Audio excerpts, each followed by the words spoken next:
Tout d'abord, je commencerai par remercier notre partenaire à travers ce projet qui est ACED. C'est une association qui est au niveau de Genève, qui s'appelle Action solidaire pour l'éducation et le développement, qui a bien voulu financer ce projet qui, à la limite, je pense que c'était 18 écoles au départ. Dans une première phase, il a préféré financer 9 écoles. Et pour les premiers 6 mois, un budget qui nous prend en charge pour les 6 premiers mois avec 2 écoles où on va construire des latrines. Et je pense qu'il y a lieu aussi de remercier non seulement ce partenaire, mais ce partenaire aussi, et avec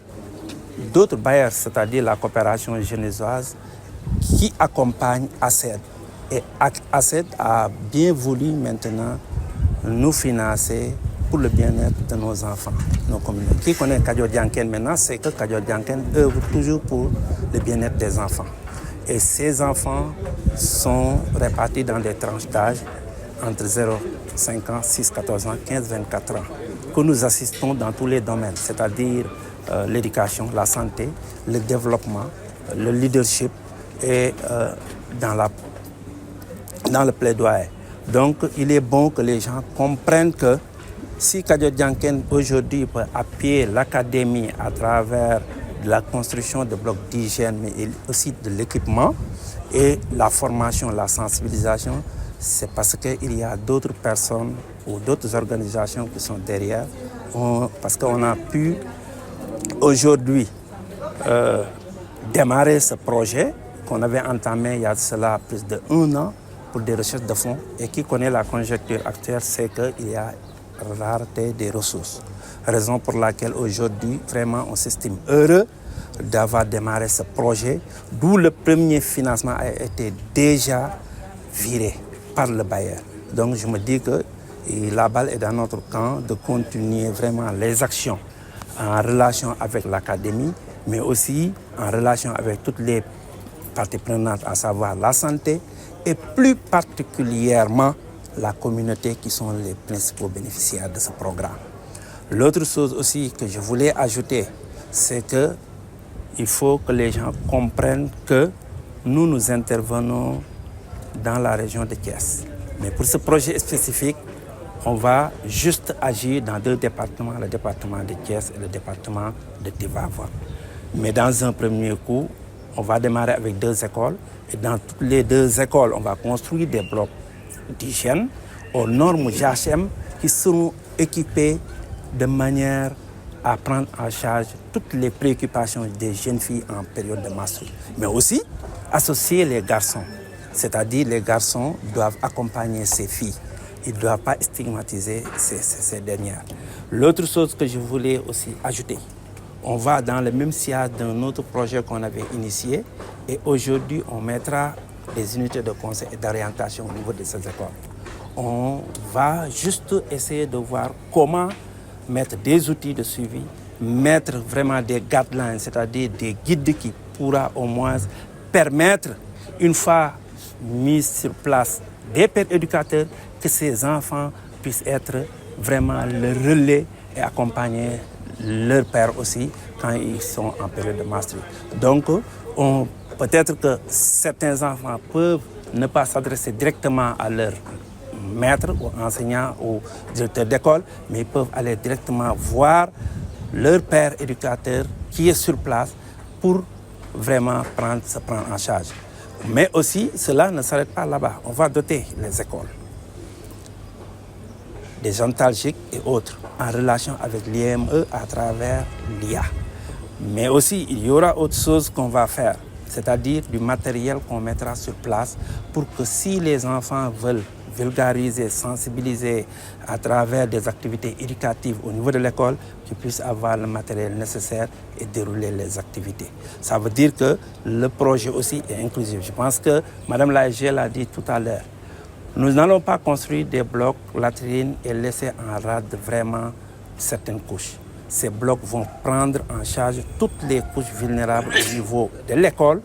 et maintenant faire le link entre l'école et le poste de santé parce que nous savons que si la situation dépasse à un certain moment donné les éducateurs, on va orienter les enfants au niveau des postes de santé. Raison pour laquelle on a dit qu'on va orienter le projet aussi au niveau communautaire à travers les postes de santé qui polarisent l'école, mais aussi impliquer le district sanitaire qui gère vraiment les départements, que ce soit au niveau de Thiès, le district sanitaire gère le département de Mbour et le département de Tivaouane aussi, on va les impliquer pour qu'ils puissent accompagner dans ce programme pour qu'on ait les résultats obtenus. Et je voudrais aussi terminer pour dire que ce projet a été financé grâce vraiment à notre savoir-faire parce qu'on a eu à travailler sur pas mal d'écoles qui sont au nombre de 36 où les blocs latrines ont été réhabilités ou construits et les normes mises au point. Et la question de l'eau nous préoccupait tellement au niveau de ces écoles parce que quand on a des toilettes et qu'en réalité tu vois tes règles, tu ne peux pas entrer dans des toilettes pour trouver de l'eau et se nettoyer, ça pose problème. Raison pour laquelle aussi on a initié des forages, des mini-forages pour permettre aux établissements d'avoir l'eau constamment. Raison pour laquelle si, en résumé, les blocs sont construits, équipés, il y a des antalgiques, il y a la dotation de serviettes hygiéniques pour les filles. Et maintenant, disposer de l'eau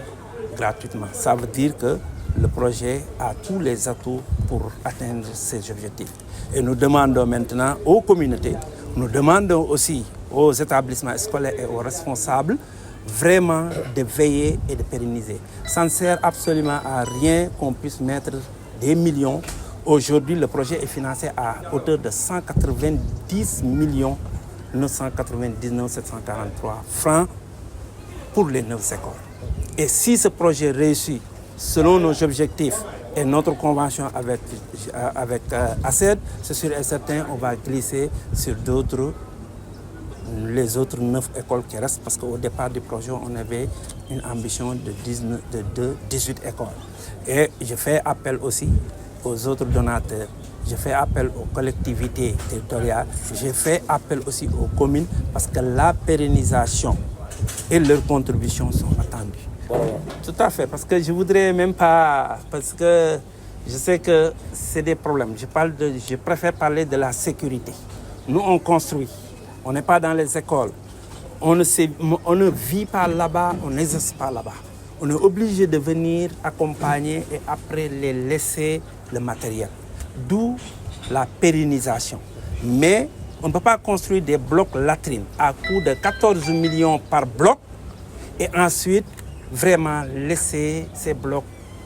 vides. Non. Il va falloir que les gens y mettent la sécurité parce que nous, dans ces trucs-là, on a prévu même de former les techniciens de surface comment nettoyer les blocs. Donc tout est pris en compte. On ne peut pas avoir ce bijou et après laisser ça sans surveillance pour que d'autres puissent venir dérober et faire quoi que ce soit par rapport à ces blocs. Et ça freine le développement, ça freine aussi notre relation par rapport au bailleur parce que le bailleur, quand il met son argent aussi, il ne reste pas là-bas. Il vient voir est-ce que vraiment le bijou qu'il a mis sur place est en train de fonctionner convenablement. Raison pour laquelle vous parlez de ce cri de cœur, mais je préfère insister sur la sécurité des infrastructures que de parler de ce qui a été. On sait très bien que l'insécurité, c'est partout dans le monde, mais quand même, quand on a le privilège de bénéficier de ce bijou, on doit tout faire et s'entourer de garanties pour que de telles choses ne se produisent pas. waaw tey ñu ngi teew fii wuyu si fii ci woote bu la fédération Kajoor Jànqeen bu Thiès woote ngir lancer projet d'appui à la gestion de l'hygiène des menstrues. Ma koy tekki day nekk projet boo xam ne dafay jàppale école yi ak xale yi ci nu ñuy wattoo seen bopp bu ñu gisee mbaax. Donc mu nekk nag du lu bees ci ñun ndaxte ñun door nañu ànd ak fédération Kajoor Jànqeen yàgg na boobu ba tey waaye lu jëm ci mbaax bu jigéen 2019 lañ ko commencé ak ñoom. J'avoue que suma xoolaatoon tey jii dépassé nañu la trentaine d'écoles bénéficiaires fanweeri école war nañu normalement nekk ñu enrôlé ñoo xam ne bénéficier nañu ci projet bii nga xamante ni thème mu mbaax lay wax. Kajoor Jànqeen nag daf ci ànd ak ñun ci tabax ay gaanuwaay wala mu defaraat ay gaanuwaay waaye bu ko defaraatee ba pare da ci bàyyi xel xale yu jigéen yi nga xam ne dañuy soox ndaxte xam nga bu ñu nee genre féminin dafa am ci biir genre féminin d'autres genres yu ci nekk donc kii soox dafa am catégorie la ki nga xam ne dafa nekk jigéen bu am nekk vivre dans la pauvreté benn catégorie la ci ak keneen du ma revenir largement ci loolu mais bàyyi nañu xel def ay rampe pour que kii soox mën a dugg ci gaanuwaay yi bàyyi nañu xelit ne que mbirum mbaax du santé du mbirum wér-gu-yaram ak mbirum njàng ak njàngale waaye dafa am yeneen i secteurs yoo xam ne dañ ci am taxawaay yeneen secteurs yi mooy brigade d'hygiène mbirum véritablement setal bi assainissement bi ak ndox moo xam ne ndax mënoo wax mbaax te waxoo ndox école bi bu amulee ndox wax dëgg yàlla dina jafe trop pour nga mën a wattu xale bi ci mu setal ndax dañ ne menstrues boo ko gisee te amoo taxawaay bi ñuy xaar ci yow mën na la jural leneen ëllëg ci question de santé waaye gis nañ ni question de santé boobu dafay ànd ak ndox Kajoor Jànqeen nag école ba mu fekk robinet ak fekk ko fa day gas teen dina fa gas teen ndax vraiment problème boobu ñu dépassé ko mais aussi dañuy gérer l'environnement maanaam da ngay dox ci mbedd itam gis ay serviettes hygiéniques yu ñu sànni te loolu baaxul gënul donc ci ni ñu koy sànnee danañu tabax loo xam ne tamit wax dëgg yàlla xale bi bu changé woo ba pare mën na ko am fu mu ko sànni bu école bi dawalee tuuti dina am forme bu mu koy détruire boo xam ne day respecter normes environnementales yi maanaam du yàq alam bi ci ni mu koy yàqee donc c'est un tout c'est une approche globale de l'école dañu song école bi jëlee ko ci ruquqat bu nekk bañ a bàyyi dara loolu nag sunu expérience bi ñu am ak ñoom ci gestion hygiène menstruelle moom moo ñu ko may tax dañuy wax ne expérience njuumte yu bare moom mooy tax nit am expérience bañ koy door copier wu ñu collé demuñu xooli lu nit def ñu ñëw toppandoo ko dañoo dajee toog di ko bind ànd ci ak ministère éducation nationale DSMS ànd ci ak ministère de la santé di ko bind outils yi ñu yor yëpp ñun ñoo ko bindal suñu bopp mais biñ koy mettre en œuvre dañuy gis fu mu sooxee quelque part ñu jooyanti jubbanti moo tax tey damay jàpp ne ci phase bi ñu nekk nii phase de maturation la dañu nekk ci dëggal suñu bopp ci ne ñun téye nañu bu baax naka la ñuy wattoo xale yu jigéen yi ci biir école yi daara yi ci lépp lu jëm ci mbaax. yéen école yi naka ngeen leen tànnee. école yi ñu ngi leen tànn ci kaw ñoom ñu jege ñu wax ñu ne vraiment bu ñu sañoon lii yeneen écoles yi am ñu am ko donc nag ñu def ay demande di ñu ko indil ci inspection d'académie ñu koy denc